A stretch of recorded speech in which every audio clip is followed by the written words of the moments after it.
Guys स्वागत करता हूं आप सबका एक बार फिर से मेरे YouTube चैनल के अंदर। और पिछली वीडियो में मैंने आपसे कहा था कि नेक्स्ट वीडियो आपके सिलेबस के ऊपर आने वाली है। तो आज ये वीडियो आ गई है जिसके अंदर हम CISF कांस्टेबल के फायर के सिलेबस के ऊपर बात करने वाले हैं। कंप्लीट इस वीडियो के अंदर हम सिलेबस के बारे में बात करने वाले हैं और पहले हम नोटिफिकेशन में देखेंगे कि आखिर आपके सिलेबस के बारे में क्या दिया गया है और फिर मैं अपनी तरफ से आपको सिलेबस बताने वाला हूं।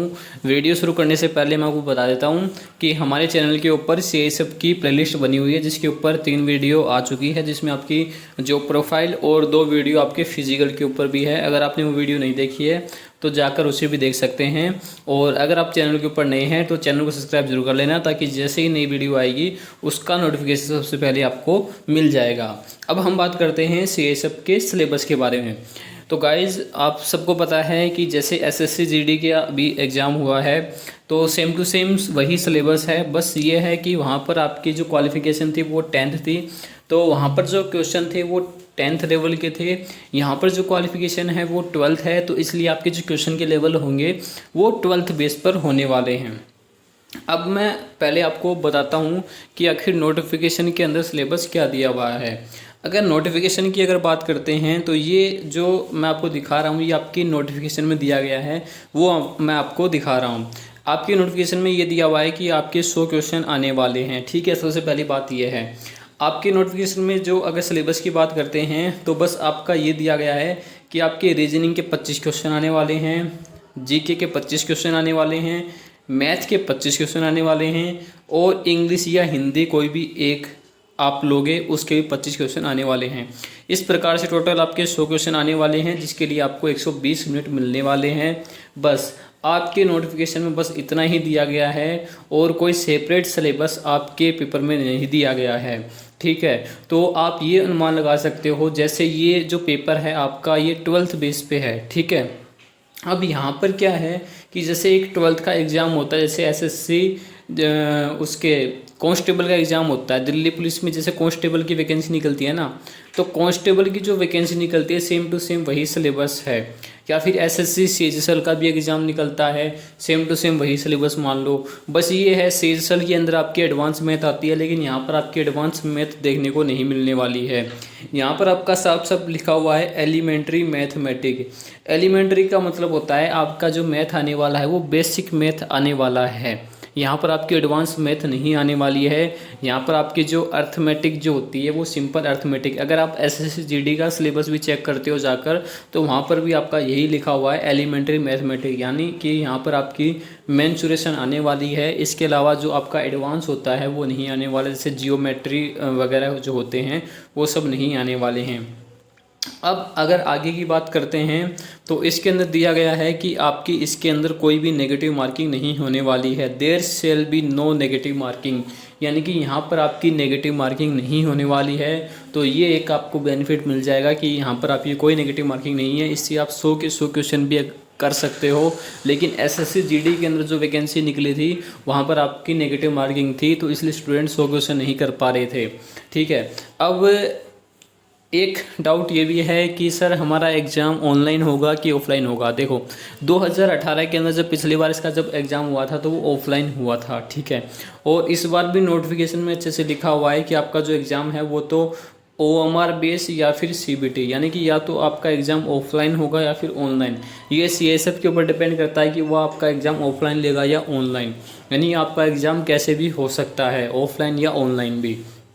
नेक्स्ट पॉइंट अब यहाँ पर आपका आता है, जैसे यहाँ पर अच्छे से लिखा हुआ है 10 question in the written examination will be of 12th standard science subject, यानी इसके अंदर अच्छे से लिख दिया गया है कि आपके जो क्वेश्चन का लेवल जो होना है वो 12th स्टैंडर्ड के बेस पे होने वाला है।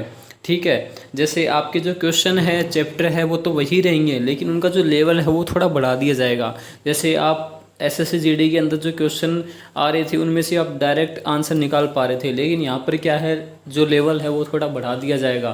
ठीक है, जबकि जो इस बार SSC GD का एग्ज़ाम हुआ था वहाँ पर भी लेवल अच्छा रखा गया था क्वेश्चन का, स्टूडेंट क्वेश्चन नहीं कर पा रहे थे, तो सेम टू सेम वही लेवल आपका रहने वाला है। अब हम बात करते हैं इसके सिलेबस की। तो सिलेबस की अगर हम बात करते हैं तो यहाँ पर लिखा हुआ है एलिमेंट्री मैथमेटिक। एलिमेंट्री मैथमेटिक का मतलब ये होता है कि आपका जो एडवांस मैथ है वो नहीं आने वाला, आपका जो सिंपल जो मैथ होता है वो आने वाला है। सबसे पहला यहाँ पर आपका जो चैप्टर दिया गया वो दिया गया है नंबर सिस्टम। नंबर सिस्टम आपका जैसे कोई भी एग्जाम देते हो तो वहाँ पर आपका नंबर सिस्टम आता ही आता है, और अगर आप कभी भी अगर मैथ स्टार्ट करो तो सबसे पहले आपको नंबर सिस्टम ही पढ़ना चाहिए ताकि आपका जो बेसिक मैथ है वो मजबूत हो सके। नेक्स्ट चैप्टर आपका रहने वाला है square root and cube root. उसके बाद है आपका सिंप्लीफिकेशन, फिर है आपका डेसिमल एंड फ्रैक्शन, फिर आपका LCM and HCF, ratio and proportion and age. इसके अंदर जो आपका इंपॉर्टेंट टॉपिक रहने वाला है वो आपका नंबर सिस्टम रहने वाला है, एलसीएम एंड एचसीएफ रहने वाला है, एंड रेशियो एंड प्रोपोर्शन। और बाकी जो टॉपिक है वो भी इम्पोर्टेंट है, लेकिन यहाँ से जो मैं आपको इम्पोर्टेंट बता रहा हूँ ना, यहाँ से आपको क्वेश्चन देखने को मिलेंगे ही मिलेंगे। नंबर सिस्टम में से आपके 2 से 3 क्वेश्चन आ सकते हैं, एलसीएम एंड एचसीएफ से कोई भी एग्जाम हो क्वेश्चन आता है, रेशियो एंड प्रोपोर्शन से भी आपके क्वेश्चन आते हैं।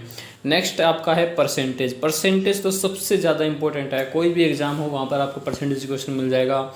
दूसरा है सीआई एंड एसआई यानी compound interest and simple interest, जिसे हम साधारण ब्याज चक्रवृद्धि ब्याज कहते हैं। इंस्टॉलमेंट एंड डिस्काउंट का चैप्टर आपको आएगा।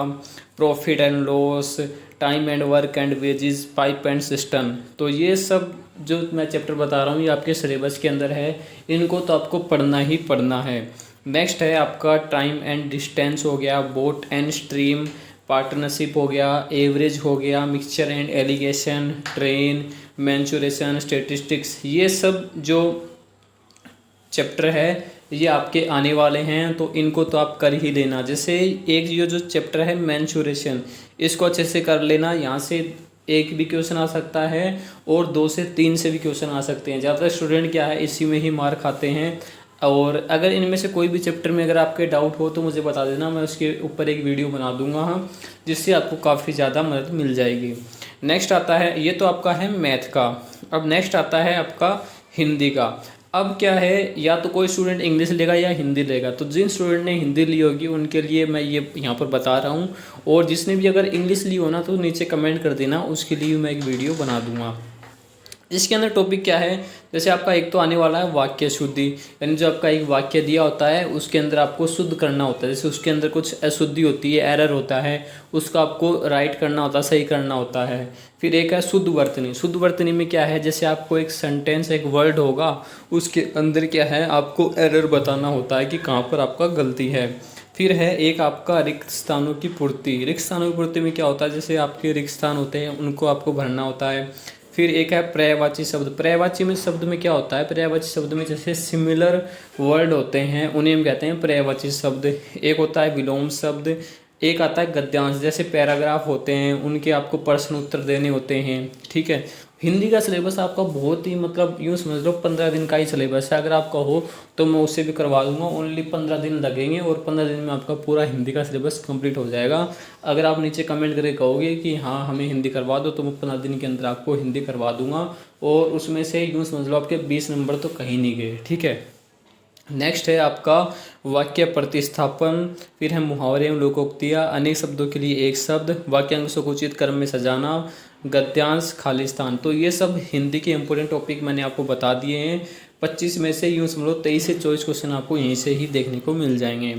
नेक्स्ट आता है आपका रीजनिंग सिलेबस। रीजनिंग के सिलेबस की अगर हम बात करते हैं तो आपका कोडिंग डिकोडिंग है आपके सिलेबस के अंदर, समूह से भिन्न को अलग करना, कैलेंडर, क्लॉक हो गया, clock, ranking test, blood relation, syllogism, ये आपके सिलेबस में है। उसके बाद है आपका ranking test, direction, series, classification, mirror image, water image, ये सब आपके सिलेबस में दिए हुए हैं, तो इनको आप ज़रूर से ज़रूर पढ़ लेना। और जो कुछ टॉपिक बचे हुए हैं वो भी आपको पढ़ने हैं, लेकिन वो इतने ज़्यादा इंपॉर्टेंट नहीं है। ये सब जो मैं आपको बता रहा हूँ ये इंपॉर्टेंट है। इसके अंदर जैसे ये जो दिया हुआ है कैलेंडर एंड क्लॉक, ये अभी एसएससी हाल ही में इनको नहीं पूछ रहा है, लेकिन फिर भी आप पढ़ देना, ताकि क्या पता एसएससी का पूछने लग जाए। एसएससी जीडी के अंदर कैलेंडर एंड क्लॉक के क्वेश्चन नहीं आए थे, लेकिन यहाँ पर आपके देखने को मिल सकते हैं, इसलिए इसे भी आप पढ़कर जरूर जाना।